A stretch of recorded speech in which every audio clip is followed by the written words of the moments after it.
पाप का प्रायश्चित भजन है, सुधार है। गलती का प्रायश्चित गलती न करना है, संकल्प लेना है। गलती पर गलती, गलती पर गलती, गलती पर गलती करते रहना, ये सुधार नहीं है, ये प्रायश्चित नहीं है।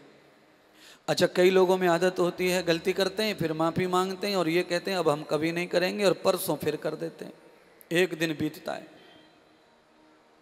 एक ही दिन में पुनः पुनः वही वही रिपीट करते हैं, और उसका परिणाम ये होता है कि उनके जीवन में अनंत कष्ट आ पड़ते हैं, संकट आ पड़ते हैं। गलती हो जाए कोई बात नहीं, हो गई। एक होता है गलती कर दी और एक होता है हो गई। तो हो गई वाली जो गलती है उसका तो भगवान दंड देते नहीं है ज्यादा, पर जो गलती कर दी उसकी माफी भी भगवान देते नहीं है, उसकी माफी नहीं देते। भाई गलती हो गई तो आप जानते हैं कानून में रोड पर एक्सीडेंट वगैरह हो जाए, 2-4 लोग भी मर जाएं तो कोई बहुत बड़ा केस नहीं बनता है, क्योंकि कानून में भी एक्सीडेंट का कोई केस नहीं है। कोई ऐसी धारा है जिससे कोई बहुत बड़ी सजा नहीं होती, 2-3 दिन में ड्राइवर छूट जाता है।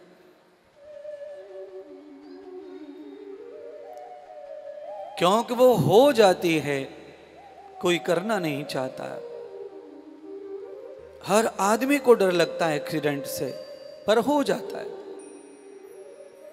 तो उसकी छूट है। हो गया है तो वो गलती का प्रायश्चित है कि संभल के चलो, आगे मत करो, और हो गया सो हो गया।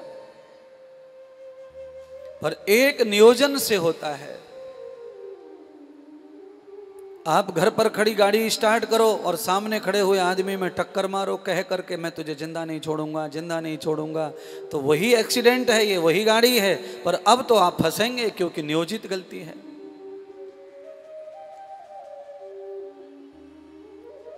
अपराधी लोग इस तरह भी मारते हैं, ये ध्यान रखना।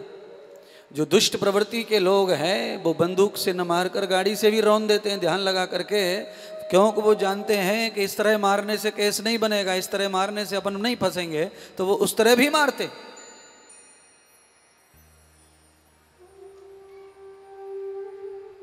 पर वो तो नियोजित अपराध है, वो छुपेगा नहीं। हम कुछ दिन बचेंगे, बाद में वो खुलेगी बात। तो सदगुरु भगवान सूत जी ने ये कहा कि जब भगवान शंकर ने पूछा कि एक वर मांग लो, वर मांगना ही पड़ेगा तुम्हें, तुम राम भक्त हो और तुमने शिव भक्ति भी की है, इसलिए अब तुम्हारा कल्याण करना है। तो भगवान शंकर ने वर मांगने के लिए जब जबरदस्ती की तो सुतीक्षण महाराज ने वर मांगा कि हे परमात्मा, मेरी तरह न जाने कितने लाख लोग ऐसे हैं जो बिना अपराध के जेल में बंद हैं, जिनका कोई अपराध नहीं है, जिनको लोग जबरदस्ती अपने बल से, ताकत से फंसा देते हैं और वो जेल में पड़े रहते हैं। ऐसे कैदियों की मुक्ति करने के लिए आपको यहाँ संसार में रहना पड़ेगा प्रभु, क्यों न जाने कितने लोग हैं ऐसे जो अपराधहीन हैं, एक अपराध न किया है और जेल भोग रहे हैं, उनकी कौन रक्षा करेगा परमात्मा। तब भगवान शिव जी ने कहा कि तुम्हारा नाम दान करो, आपके नाम को लेकर मैं यहाँ स्थापित हो जाऊंगा।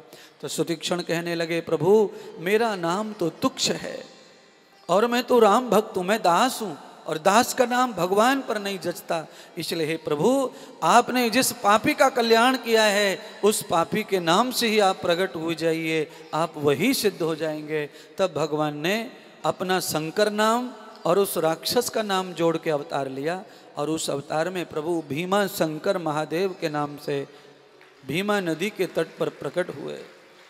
और भगवान ने महत्तम बताया कि जो भी इस प्रकार से बंधन में फंसा है, जेल में पड़ा है, जिसने कोई अपराध नहीं किया है और उसे ताकती लोगों ने जबरदस्ती फंसा रखा है, अगर वो या उसका परिवार का कोई सदस्य भीमा शंकर महादेव की आराधना करेगा तो वो आराधना सुनकर महादेव उसे उस बंधन से, उस निरपराध की सजा से मुक्त कर देंगे। बंधुओं, वैसे अपराध करो न करो पर किसी न किसी अपराध की सजा ही मिलती है। जरूरी ये नहीं है कि हमने अब तो अपराध नहीं किया है तो हम क्यों फंस गए। ऐसी अवस्था में आप जब रोते हैं दुख में, तो उस समय आपको सोचना चाहिए कि किसी न किसी जन्म का कोई दंड मुझे मिल रहा है, मैंने अपराध अवश्य किया है। आप ऐसा मान लिया करो, और ऐसा मानकर जो दंड को स्वीकार कर लेता है बिना कुछ किए भी, उस आदमी को बहुत कम कष्ट होता है फिर सजा भोगने में, तकलीफ भोगने में। और जो आदमी ये सोचता रहता भाई मैंने तो किया ही नहीं, फिर मैं क्यों भोगूं, और ये मेरे साथ क्यों हुआ, और भगवान अंधा हो गया है, भगवान को दिखता नहीं क्या, तो फिर आदमी दुखी रहता है, बहुत ज़्यादा दुखी, और रोता रहेगा, बिलखता रहेगा, और संकट बढ़ेगा पर कम नहीं होगा। संकट को कम करने का मतलब है उसे स्वीकार कर लो। दुख को कम करने का मतलब है उसे स्वीकार कर लो, और उसे किसी न किसी जन्म का फल मांग लो, मान लो, तो आप बहुत जल्दी उससे मुक्त हो जाएंगे और आपको उस दुख को भोगने में कष्ट भी नहीं होगा। बहुत लोग हैं, आप में से भी कोई होंगे ऐसे जिनके जीवन में अचानक दुख आ जाता है, कष्ट आ जाता है, फिर हम अपना जीवन देखते हैं कि भाई ये बीमारी, ये कष्ट क्यों आया, मेरा बेटा जवान क्यों मरा, मेरा पति जवान क्यों मरा, मेरी पत्नी जवान क्यों मरी, मेरे भाई का ऐसा क्यों हुआ। तो हम सब लोगों के सवाल होते हैं, और उन सवालों को जब हम जीवन में दोहराते हैं, मन में सोचते हैं, तो हम ये भी सोचते हैं कि हमने तो कभी किसी का कुछ नहीं बिगाड़ा, कभी हमने तो कोई ऐसा गलत काम नहीं किया, हमने तो गाय नहीं काटी, तो हमारा अकेलौता बेटा कैसे मर गया, हम कैसे निपुते हो गए। तो ये क्या है, परमात्मा क्या करता है, परमात्मा कुछ देखता है कि नहीं देखता है। उस स्थिति में क्या होता है कि हमारे अंदर ईर्ष्या बढ़ती है, नफरत बढ़ती है, अंधश्रद्धा बढ़ती है, अंधविश्वास बढ़ता है, और नास्तिकता बढ़ती है, प्रभु से दूरियां बढ़ती हैं, और हम दुख में पड़ते चले जाते हैं, दुख में पड़ते चले जाते हैं, उसमें से बाहर नहीं आते। और उसी दुख में से बाहर आने के लिए एक सुंदर सा नियोजन है। आप अपने जन्म जन्मों का परिणाम मान लो कि मैंने अपने बेटे को कभी न कभी ऐसे ही धोखा दिया होगा, आज वो मुझे धोखा दे के गया, बदला चुक गया, इसमें मेरा ही कोई पाप है, ऐसा सोच लो। आप अपने बेटे के मरने का भी दुख उसी दिन भूल जाएंगे और एक अच्छा जीवन शुरू हो जाएगा। भाई देखो, बेटे के लिए भी तो रो लो, धो लो, जो कर लो, मरना तो है नहीं, मरा तो कोई है नहीं। आज तक तो कोई माँ मरी नहीं है बेटे के मर जाने के बाद, और ये 100 साल में तो कोई पत्नी भी नहीं मरी है पति के मर जाने के बाद। 100 साल पहले पत्नियां मर जाती थी, जल जाती थी, चिता में सती हो जाती थी, पर अब तो ऐसा नहीं होगा, क्योंकि बुद्धि का जैसे जैसे विकास होता है वैसे वैसे ये अछूत बातें छूट जाती हैं। और इस समय तो साइंस का भी समय चल रहा है, तो इस समय आदमी को बड़ी जल्दी से दुख छूट जाता है, अब ज्यादा दिन दुख नहीं रहता। इस समय तो बंधुओं ज्यादा से ज्यादा सुख है संसार में, दुखी बहुत कम लोग हैं। पर बस मुश्किल ये है, बुज़दिली ये है, प्रॉब्लम ये है कि हमारे पास में सुख ज़्यादा होने के बाद भी हम केवल और केवल दुख ही दुख गाते रहते हैं, कभी किसी को सुख नहीं बताते। कभी कहीं भी जाओ, आप किसी महात्मा के पास जाते हैं, गुरु के पास जाते हैं, तो वहाँ पर अपने दुख ही रोते रहते हैं। अरे भैया, जो मजा लूट रहे हो वो भी तो बताओ महात्मा को, है महाराज। केवल प्रॉब्लम बताना, दुख बताना नहीं, थोड़ा सुख भी महात्मा को बताना चाहिए, क्योंकि महात्मा भगवान का भेजा हुआ दूत है। और ऐसा समझो कि ये साधु जो लोग हैं, महात्मा जो लोग हैं, ये तुम्हारे लिए एक वरदान है, भगवान का रूप है। ये क्या मालूम परीक्षा लेने आते हैं, क्या मालूम हमारा अंदर से टटोलने आते हैं, क्या चल रहा है, क्या चल रहा है। तो मुझे लगता है कि जैसे हम अपनी दुख पीड़ा बताते हैं, वैसे थोड़ा थोड़ा सुख भी बताओ कि हमें ये सुख मिला, ये आनंद मिला, हम ऐसे सुख भोग रहे हैं, ऐसे सुखी रह रहे हैं। एक आध शब्द ऐसा है जो कहा जा सकता है साधु से, महात्मा से या भगवान से, और वो शब्द ये है कि परमात्मा, गुरुदेव, महात्मा जी, आपकी कृपा से हमारे घर में सब कुछ आनंद ही आनंद है। केवल एक ही दुख है कि भगवान का भजन हम लोग सही से नहीं कर पाते। ये अगर आप दुख रोएंगे ना तो इस पे अच्छे अच्छे रास्ता निकलेंगे।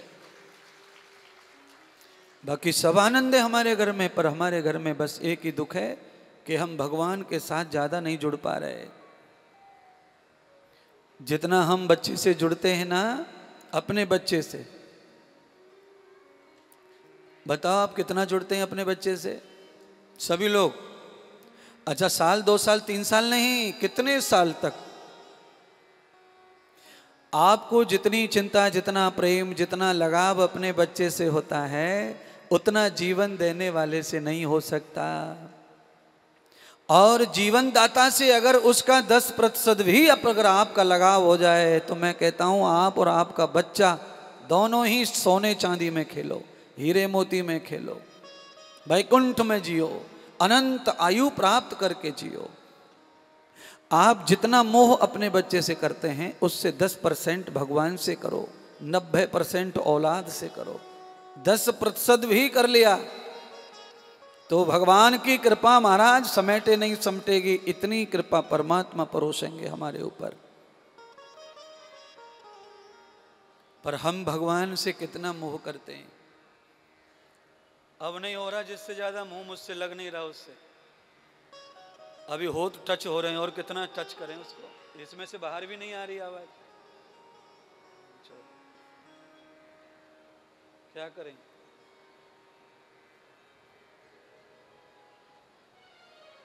रोज काम है हमको गले से, भैया तू तो उठा ले जाएगा सामान और पैसे भी ले जाएगा है?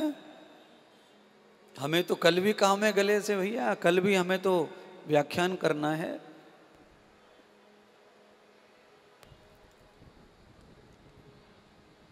बोली सतगुरुदेव भगवान की जय।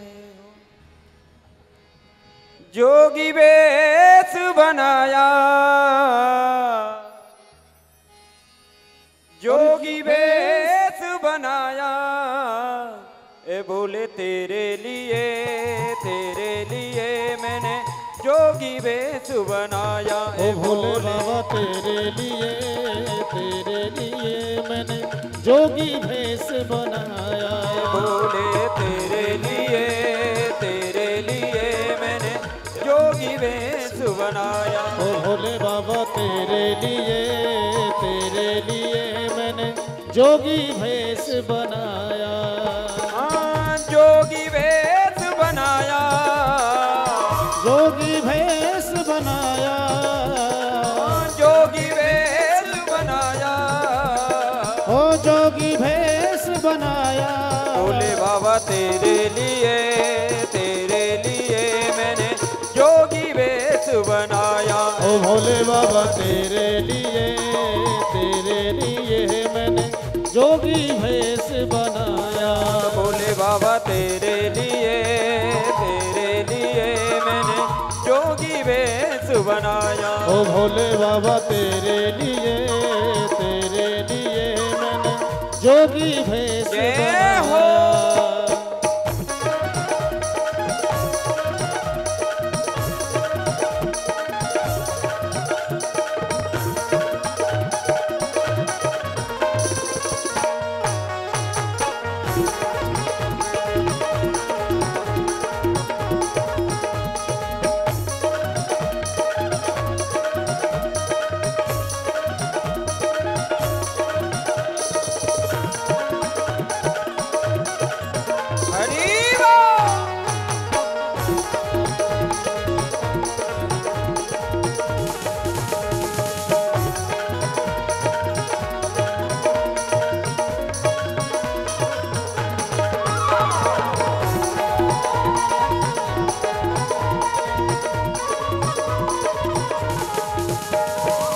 तोड़ लिया मैंने जग से नाता। हाँ, तोड़ लिया मैंने जग से नाता। हाँ, तोड़ लिया मैंने जग से नाता। हाँ, तोड़ लिया मैंने जग से नाता। हाँ, तेरे सिवा कोई नजर न आता। ओ तेरे सिवा कोई नजर न आता। हाँ, तेरे सिवा कोई नजर न आता। ओ तेरे सिवा कोई नजर न आता। तू दिल बीच समाया, तू दिल बीच समाया, तू दिल बीच समाया, ओ तू दिल बीच समाया। बोले तेरे लिए मैंने जोगी वेश बनाया। ओ भोले बाबा तेरे लिए मैंने जोगी भेष बनाया। भोले बाबा तेरे लिए मैंने जोगी वेश बनाया। ओ भोले बाबा तेरे लिए मैंने जोगी भेष बनाया। जय हो।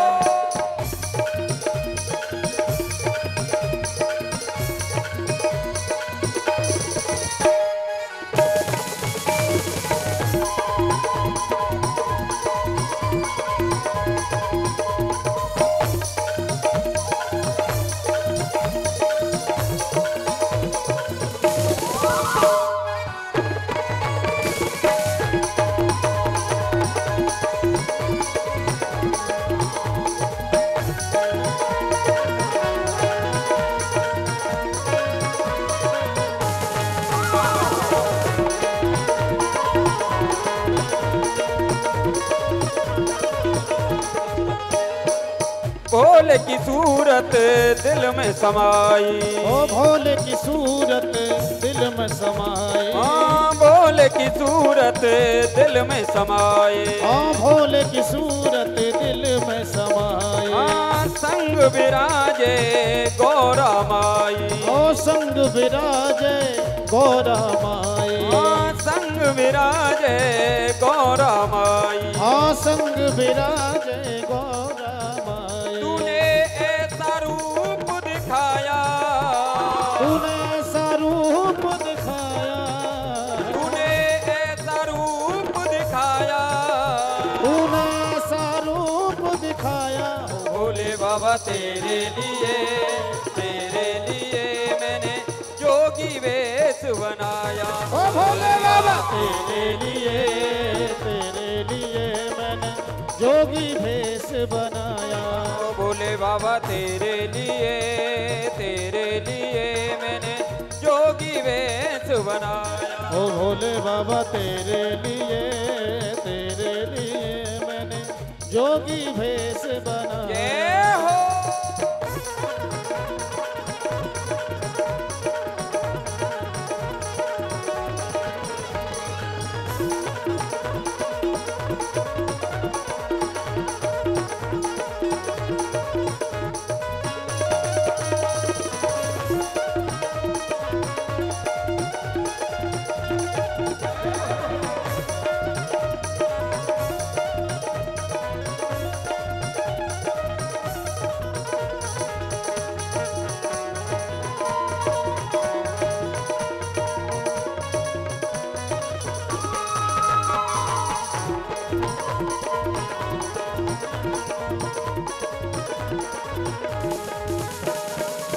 अटक गए तेरे नैनों से नैना। अटक गए तेरे नैनों से नैना। अटक गए तेरे नैनों से नैना। अटक गए तेरे नैनों से नैना। मेरे भोले दिल में रहना। ओ मेरे भोले दिल में रहना। मेरे भोले दिल में रहना। मेरे भोले दिल में रहना। ऐसे दिल को चुराया तूने, ऐसे दिल को चुराया तूने, ऐसे दिल को चुराया, तूने ऐसे दिल को चुराया। भोले बाबा तेरे लिए मैंने जोगी वेश बनाया। ओ भोले बाबा तेरे लिए मैं जोगी भेष बनाया। भोले बाबा तेरे लिए मैंने जोगी वेश बनाया। ओ भोले बाबा तेरे लिए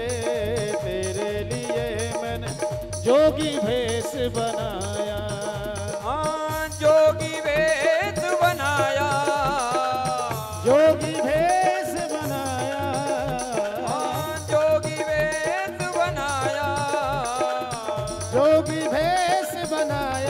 भोले बाबा तेरे लिए मैंने जोगी वेश बनाया। ओ भोले बाबा तेरे लिए मैंने जोगी वेश बनाया। ओ भोले बाबा तेरे लिए मैंने जोगी वेश बनाया। ओ भोले बाबा तेरे लिए मैंने जोगी वेश बनाया। ओ भोले बाबा तेरे लिए मैंने जोगी वेश बनाया। ओ भोले बाबा तेरे लिए मैंने जोगी वेश बनाया। ओ भोले बाबा तेरे लिए मैंने जोगी वेश बनाया। बोली शंकर भगवान की जय हो, सद्गुरुदेव भगवान की जय हो। हर हर महादेव। शंभु।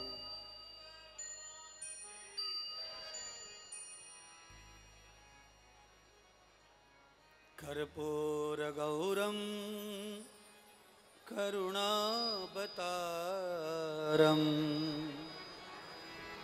संसार सारम भुजगेन्द्रहारम सदा वसन्तं हृदयारविन्दे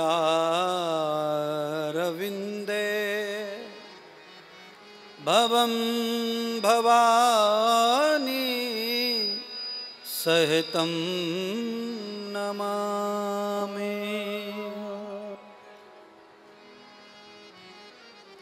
भगवान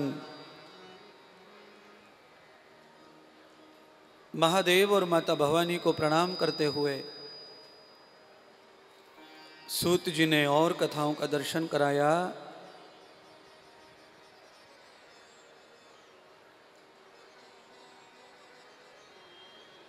भगवान सूत जी कहते सौनक आदि ऋषियों को, भीमा शंकर महादेव का वर्णन करके भगवान शंकर साकार अपने लोक चले गए और ज्योतिर के रूप में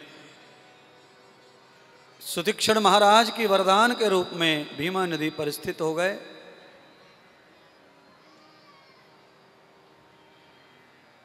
दसवें ज्योतिर्लिंग के रूप में एक अनंत पावन कथा है, जिस कथा का नाम है घूसमेश्वर महादेव की कथा।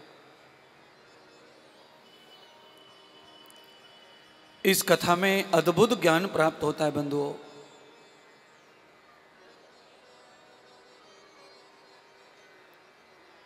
ये कथा शिवरात्रि से जुड़ी हुई है, श्रावण से जुड़ी हुई है। शिवरात्रि श्रावण महीने में भी एक बार शिवरात्रि का आगमन होता है, और एक शिवरात्रि वो है जो आप होली के समय भगवान शिव माता पार्वती के विवाह का जो दिन है वो शिवरात्रि का माना गया है।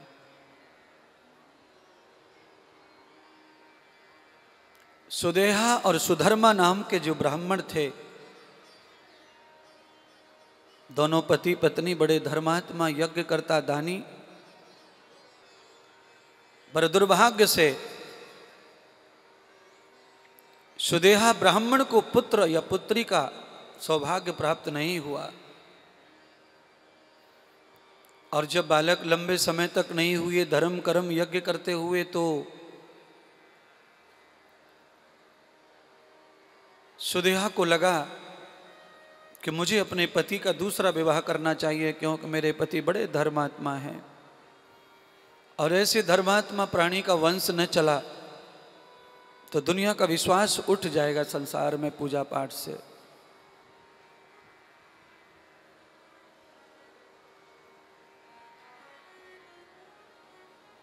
सुदेहा ने अपनी छोटी बहन घूसमा के साथ में अपने पति का पुनर्विवाह करा दिया। ये ब्राह्मण परिवार शिव का परम भक्त है, और आज योगा योग ऐसी पुण्य ऐसा दिन आया है कि श्रावण का महीना चल रहा है, और इस घर में ये संकल्प लिया गया है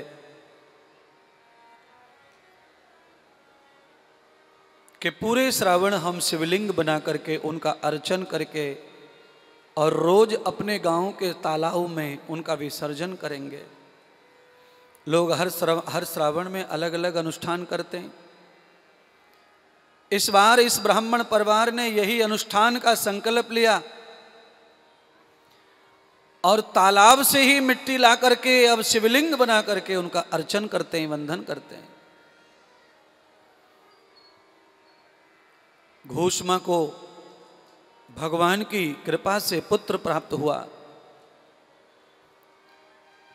पुत्र बड़ा हो गया तो पुत्र का विवाह कर दिया और पुत्र का बड़ा होने के बाद जब विवाह हुआ तो घूष्मा के साथ में बहू का रिश्ता सास बहू जैसा और सुदेहा के साथ में बहू का रिश्ता अच्छा नहीं,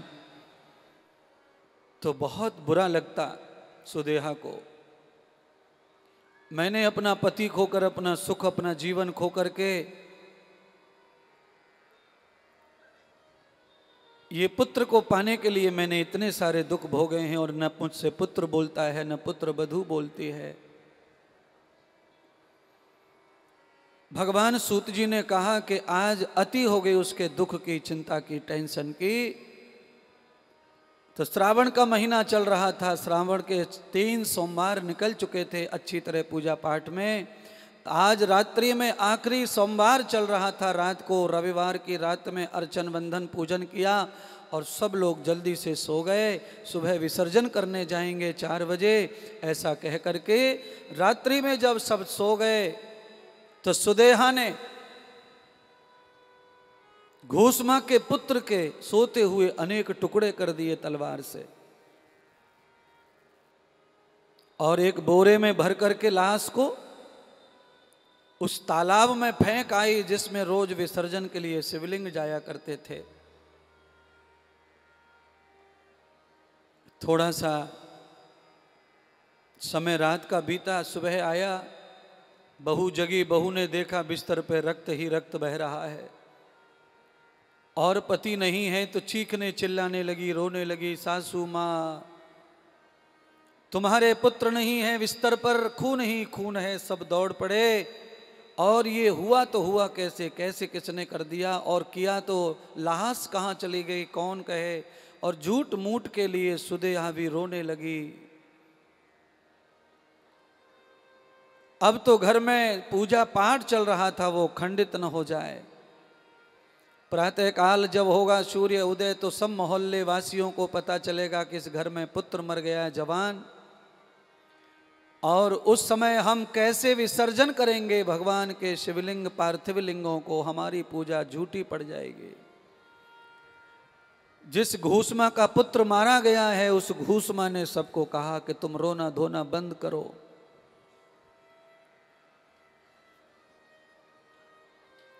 रात की अधूरी पूजा को पहले पूरा करो। सुबह होते ही नर नारी दौड़ पड़ेंगे, हमारे घर में इतना बड़ा धात हुआ है तो फिर हमारे घर सूतक आ जाएगा तो लोग कैसे करेंगे पूजा पाठ। इसीलिए किसी को न पता चले उससे पहले चलो चुपचाप विसर्जन कर दो शिवलिंगों का। बंधुओं घूष्मा लेकर के अपने परिवार के साथ में परात उठाकर शिवलिंग की सरोवर पर ले गई। रोते रोते सीने पर पत्थर रख लिया घूष्मा ने और एक एक शिवलिंग मंत्र बोल करके पानी में ठंडा करने लगी, विसर्जन करने लगी।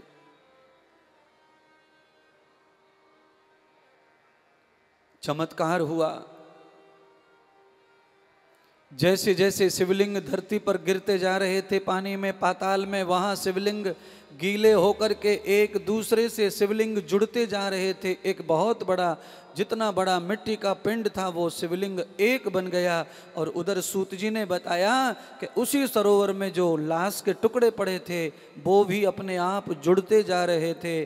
जैसे ही शिवलिंग सारे लिंग ठंडे होकर एक लिंग बना, वैसे ही घूष्मा का पुत्र जुड़ करके सरोवर के बाहर आ गया और भगवान शंकर भी प्रकट होकर सरोवर से बाहर आ गए और कहा, अरे घूष्मा तेरा पुत्र मरा नहीं है, तू रो मत।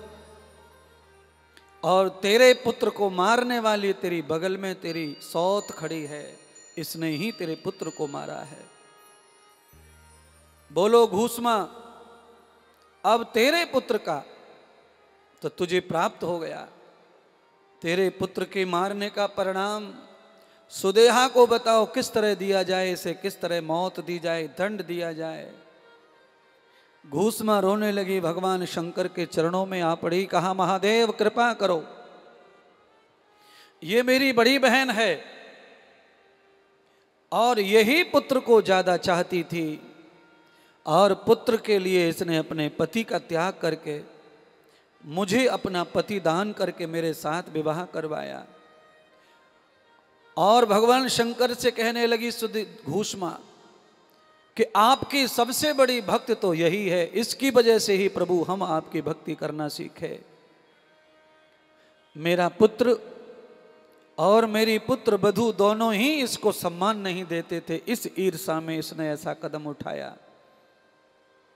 अपने हृदय की पीड़ा के कारण ये गुत्थित हो गई और उसने ये कदम उठाया। इसलिए आज अगर आपकी मैं भक्ति करती हूँ परमात्मा भोलेनाथ, तो ये मेरी बहन के ही कारण करती हूँ। आप मेरी बहन को किसी भी प्रकार का दंड ना देकर आपने जो मुझे प्रकट होकर फल दिया होगा या दोगे, वही मेरी बहन को भी प्रदान करो।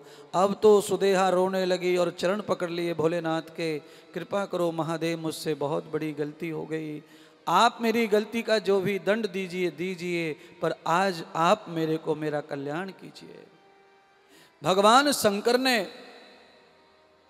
घूसमा से कहा कि तुम्हारे सामने लाश पड़ी है, बच्चा मरा है, और बच्चे को दफनाने और ढूंढने से तुमने ध्यान हटाकर मेरी पूजा और मेरे विसर्जन को नियम पूरा किया।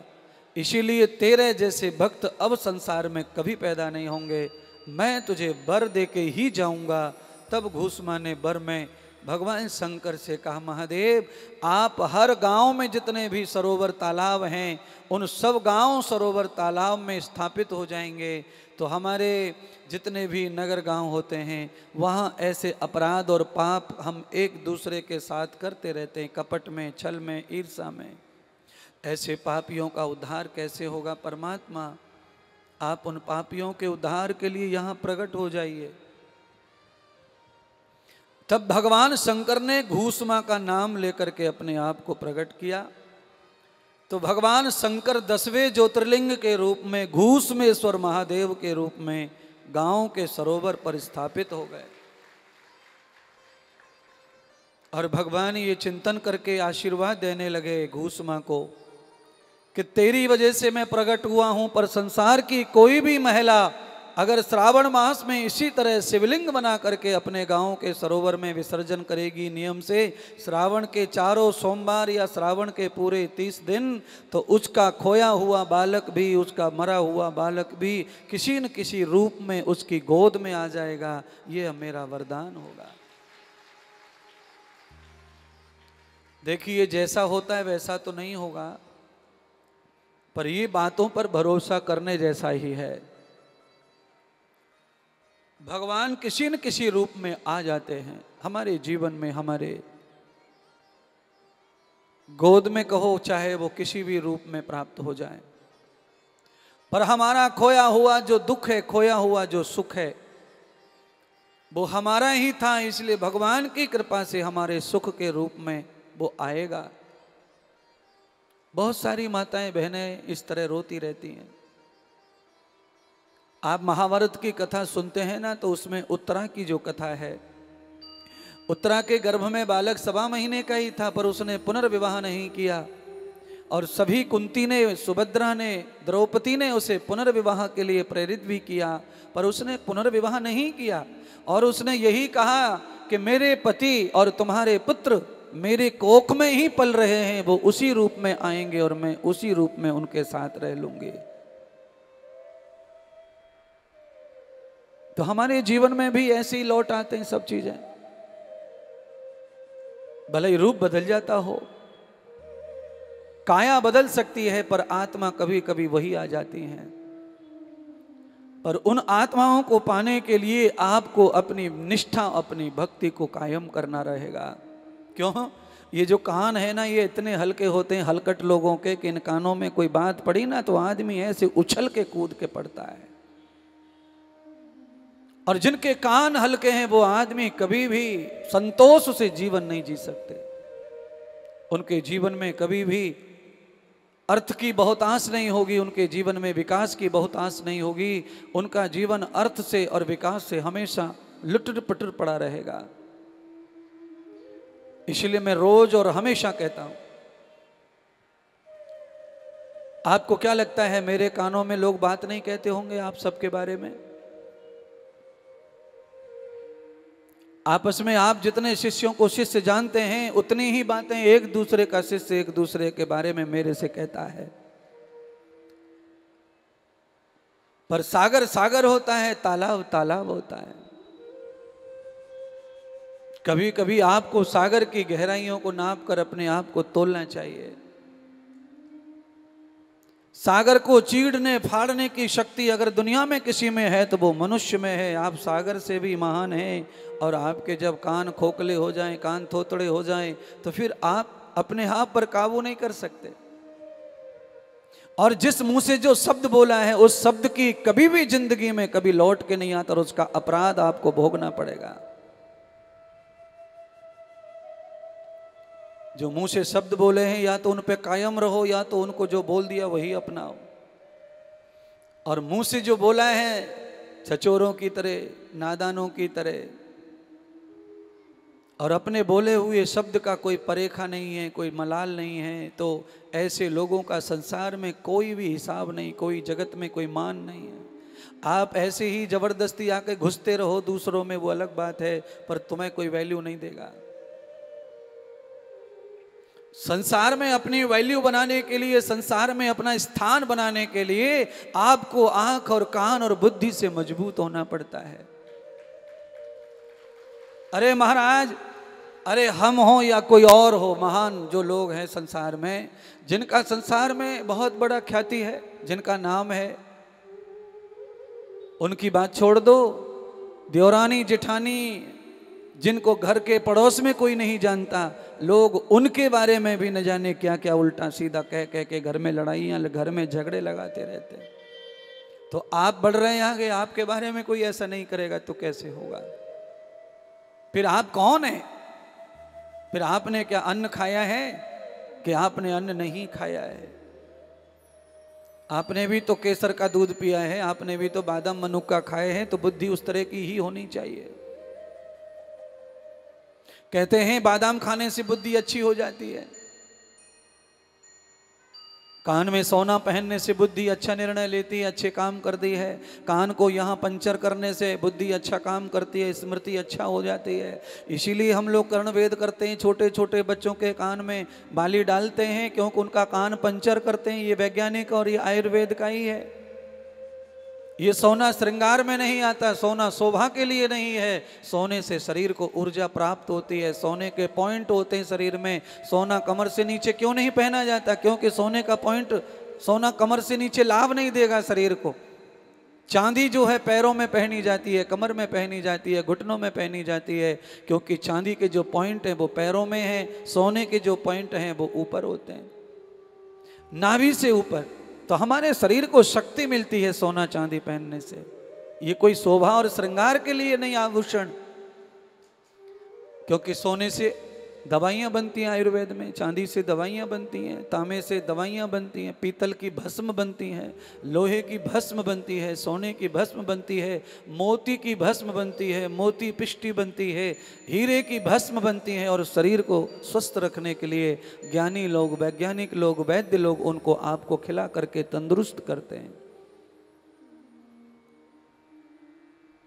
इतना सोना, इतनी चमक दमक में आप रहते हो, पर आपके कान बड़े हल्के हैं। आपकी स्मृति, निर्णय करने की क्षमता आपकी कम पड़ती है, आप उचक जाते हैं। अरे 1000 की सुनो, उसे छानो, छान करके जब आप देखेंगे तो पता चलेगा उसमें कितना सही और कितना गलत है। आप कल्पना करो बंधुओं, पुराने ज़माने में, पुराना ज़माना कहने में अच्छा सा नहीं लगता, पर पुराना ज़माना ही हो गया। अब ठंडाई कोई पटले पे कोई घिसता नहीं है। अच्छा बताओ, आप में से कोई ऐसा है जो ठंडाई को सिल पे घिसता हो? अब कहाँ चले गए वो दिन? अगर आप ठंडाई सिल पर घिस रहे होते आज तो मैं आपको बताता, एक बाल्टी ठंडाई बन जाए उसके लिए कितनी ठंडाई घिसते थे हम? ज्यादा से ज्यादा 50 ग्राम।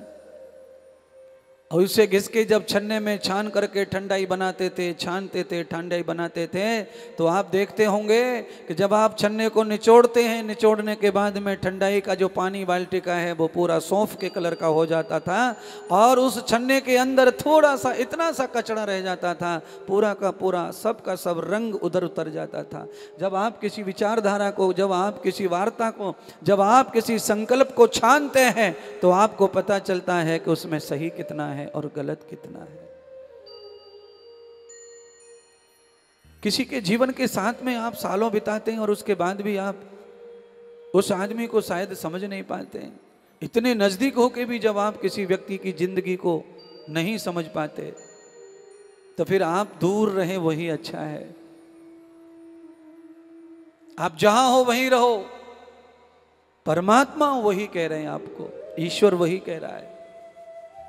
परमात्मा को जानने में ऋषियों ने, मुनियों ने सारा जिंदगी झोंक दी और अंत तो गत्वा वो यही कह के चले गए, न इति न इति। अरे परमात्मा को जानने के लिए अभी जो कुछ जाना वो तो बहुत कम था, और भी बहुत जानने को बाकी रह गया है। परमात्मा का कोई अंत नहीं है, इति यही। परमात्मा का कोई स्थान ऐसा नहीं है कि उसका कोई अंत हो। ऐसे किसी महापुरुष के बारे में आप जितना जानो, आप उनका अंत नहीं पा सकते। उनको तो वो तो सागर के भी गागर है।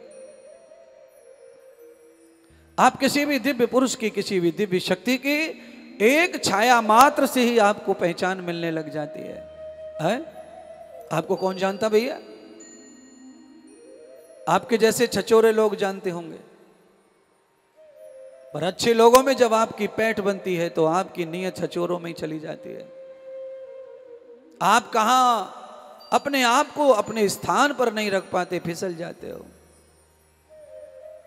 जैसी जिनकी चरित्र, जैसी जिनकी क्रिया, वैसी उनकी सोच बन जाती है। फिर उसमें निर्णय करना और सोचने की जरूरत ही नहीं पड़ती है। उससे सीधा क्लियर हो जाता है कि जो जैसा होता है उसको वैसा ही दिखाई पड़ता है।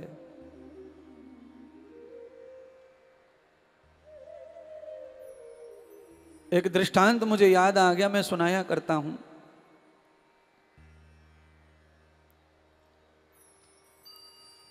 एक गौशाला में एक गाय की आदत हो गई थी हरा चारा खाने की। भाग्य से 8-10 महीने उसे हरा चारा मिला, बड़ी वर्षा हुई थी। गौपालक ने हरा चारा खिलाया। बाद में एक दिन सूखा पड़ गई, अप्रैल मार्च में चारा खत्म हो गया। गेहूं का सूखा भूसा खिलाने लगे तो गाय तो खाए ना, आदत पड़ गई उसकी।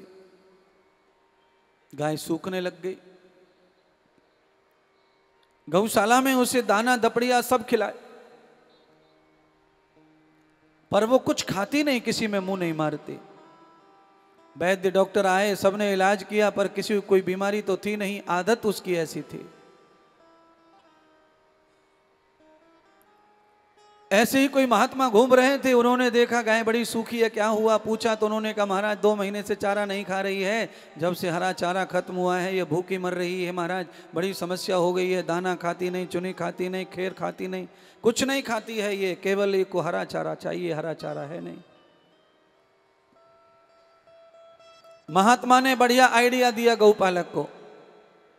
महात्मा ने कहा अरे चिंता क्यों करते हो, आज ही ये भर पेट खाएगी भोजन, आप चिंता ना करो। आप जल्दी से जाओ बाजार में, एक हरा चश्मा बनवा के लाओ, इसकी आंख पे चढ़ा दो, देखना कमाल हो जाएगा। गऊ चलाने वाला गौशाला से गया बाजार में और हरा चश्मा बनवा के ले आया और गैया को पहना दिया उसने।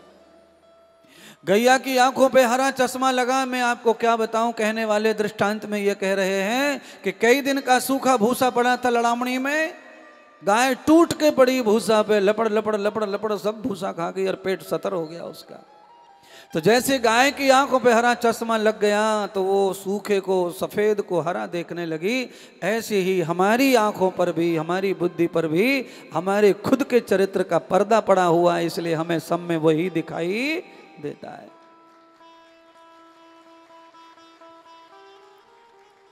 अपना घर, अपना घर शीशे का हो तो दूसरे के घर में पत्थर मारना ठीक नहीं है। या तो खुद गंगा में खड़े हो जाओ कि हम पवित्र हैं, और या फिर बकवास बंद रखो। भगवान सूत जी सौनक आदि को यही सिखा रहे हैं। अब यहां पर किसी को भी गंगा में ले जाके खड़ा कर दिया जाए और ये कहा जाए जरा गंगा में खड़े होकर के शपथ ग्रहण करो, तुम पवित्र हो। तुमने कभी अपवित्र कर्म नहीं किया है, तुमने कभी परछाई नहीं ली है, कभी दृष्टि नहीं बदली है, कभी बुद्धि नहीं बदली है। अरे तुम पतिव्रता हो, तुम पति पत्नी व्रता हो, तुमने कभी कुछ नहीं किया है। आओ सामने आओ। पैर ऐसे कांपेंगे सबके। जीवन में कौन व्यक्ति ऐसा है जो गलती न करता हो, त्रुटि न करता हो?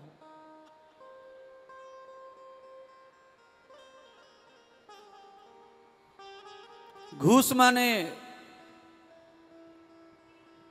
अपनी बहन सुदेहा के मार्ग पर चल के ही शिव की भक्ति को अपनाया, और आज शिव की भक्ति से ही सुदेहा का मरा हुआ पुत्र वापिस आ गया।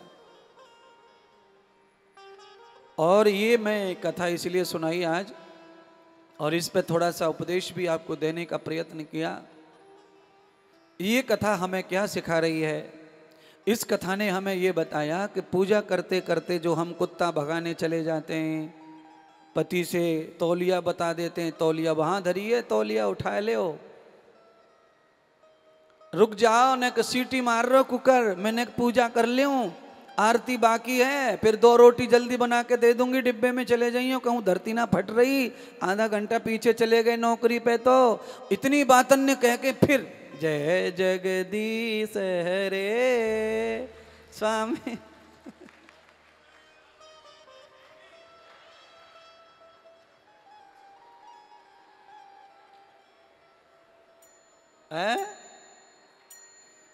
हाथ मत खड़ा कर देना, मैं नहीं कह रहा, मैं खाली आपको दर्पण दिखा रहा हूं। अब एक बार ये कह दो कि गुरुजी तुम सही कह रहे हैं, हम सब लोग ऐसे ही हैं। बिल्कुल सही है भाई, मैं आपका फैन हो गया, आप ईमानदार लोग हैं महाराज।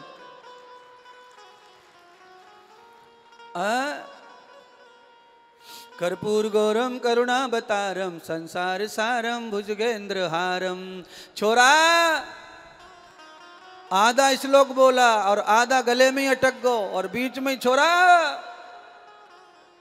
तेरी हाथ फूट गई का कुआं में से, देखो ना कड़ा घर में सीधा कुत्ता घुसो चले जा रहा है। संसार सारम भुजगेंद्र हारम सदा बसंतम हृदय विंदे है। बड़ी समस्या है महाराज। अच्छा, ये खाली यजमान और आपका नहीं है, ये सारी गलती बड़े बड़े आचार्य पंडित भी करते हैं। पंडित जी श्लोक बोले, मंत्र बोले, और पूजा में यहाँ से वहाँ डोलतो रहे, वे सामान उठावे, ये उठावे, वो उठावे। ना ना ना ना ना ना ना ना, ये कदापि ना करो। घूसमेश्वर महादेव की ये कथा बता रही है कि घर में बेटा भी मरा पड़ा हो तो भी हमें पूजा पूरी ही करनी चाहिए, उससे ही परिणाम आएंगे।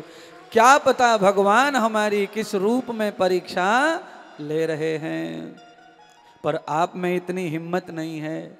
आप में से कोई ऐसा नहीं कर सकता जिसके घर में कोई मर गया हो और हम पूजा करें ना।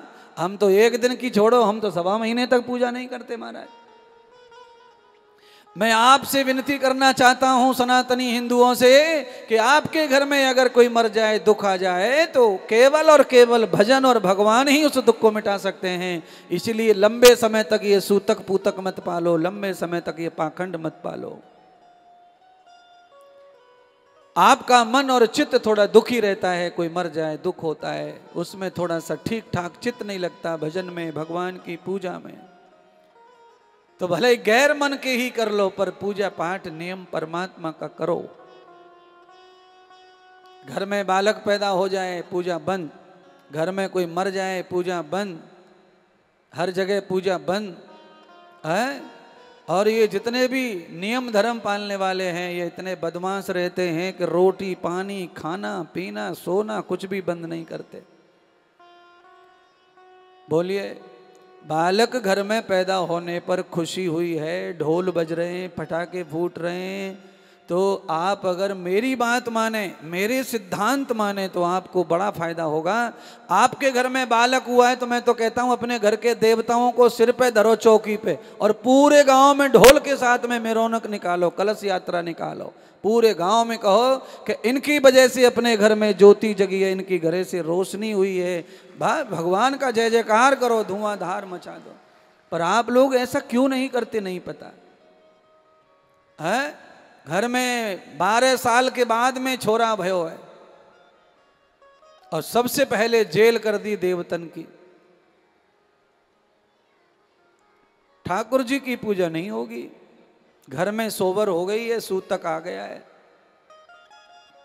ये सारे अनर्गल चीजों को त्याग करके कृपा करो, इनका त्याग करो बंधु, ये ठीक नहीं है।